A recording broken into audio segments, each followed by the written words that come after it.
Hey YouTube, FrostyBlocker here, episode number 2 in the Chronicles of FrostyBlocker. I want to thank you for tuning in to my adventures in this vaping world. Only marks day 26 without a cigarette. Feels good to be able to say it too. Recently I purchased the iStick 50 watt as well as a KangerTech Subtank. Nice little device here. And you know, I'm really glad that I moved from the pen styles up to this. I have a lot more flexibility, and my flavors, they just, man, they taste so much better.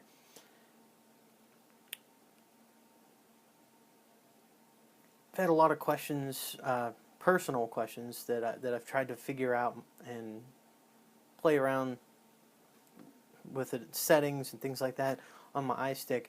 However, I found a lot of the answers to the questions that I had through esigforums.com. If you get a chance, stop in, check it out. You might be able to find the answers to any questions you have.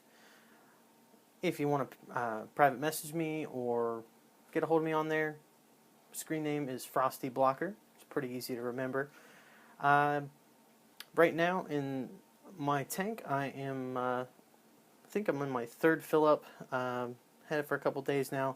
I'm using the crisscross cheesecake flavor.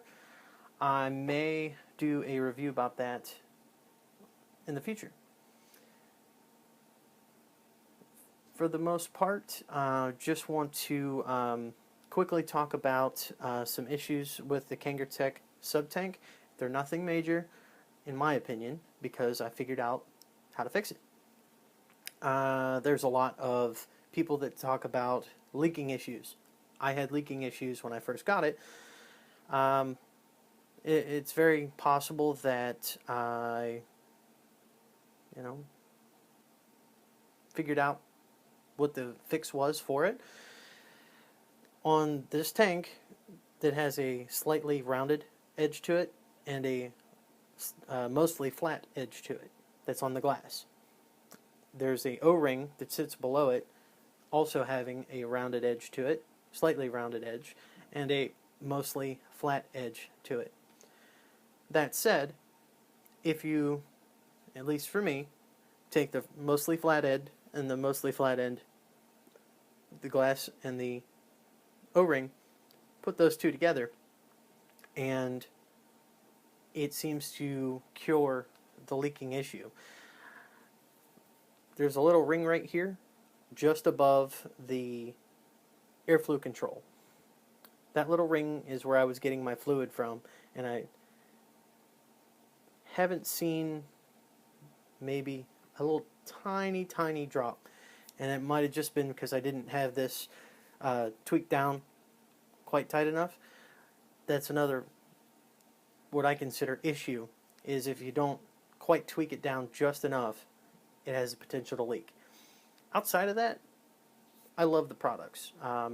Glad that I made the purchase and, kind of upgraded from pen styles. Outside of that, again, I thank you very much for tuning in on my channel. I'm going to do a little bit of up close if you want to keep watching. If not, thank you again for stopping by. Hey everybody, FrostyBlocker here. Thanks again for stopping in after the video to watch the unboxing of the iStick 50 watt. This particular unit I purchased at the local shop. 3 clicks will get you to the voltage. There you go. 1, 2, 3. Goes to watts. If you would like to use the lock feature, which is on here, you'll hold both of these 2 buttons, and you'll be able to see the screen. Go to lock, and then hold again to unlock. It will still fire, of course. This button will fire once you have your atomizer on it. The expanded work range, you have your voltage between 2 volts to 10 volts, wattage wise between 5 watts and 50 watts, and the capacity on the battery is 4400 milliamp hour. This does have a temperature alarm function, and that temperature alarm, if the device goes over 70 degrees Celsius, the output from your device will shut off, and on the screen it'll say temp protect for 5 seconds. You'll receive one of these little adapters, and these adapters are for the clear monitors you may have used on your pen style like I did. This fits right down inside of there. Also receive your USB cable. Your USB cable, of course, being the mini style USB, right there is the plug, and this is the part that plugs into your charger. The warranty information, just consult your eLeaf product warranty card. I'm going to move to the KangerTech Subtank. Thanks again.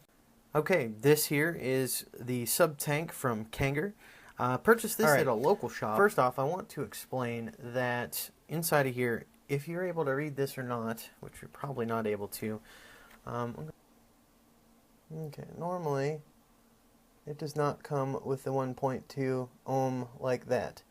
I have already replaced that with the 1.2 ohm because I am not in the realm of sub-ohming just yet. I want to kind of slowly work into that. I think that will be a pretty neat little step once I get there. This is the KangerTech Subtank. Already mentioned about that. It's got the airflow control down here, which is really neat. Let's go in counterclockwise. 3, 2, 1, 0. There we go. That's better. Inside of here, you get a lot of stuff. You get your screwdriver, a couple screws, a couple coils, some extra cotton, RBA section right there. First, this top piece can come off.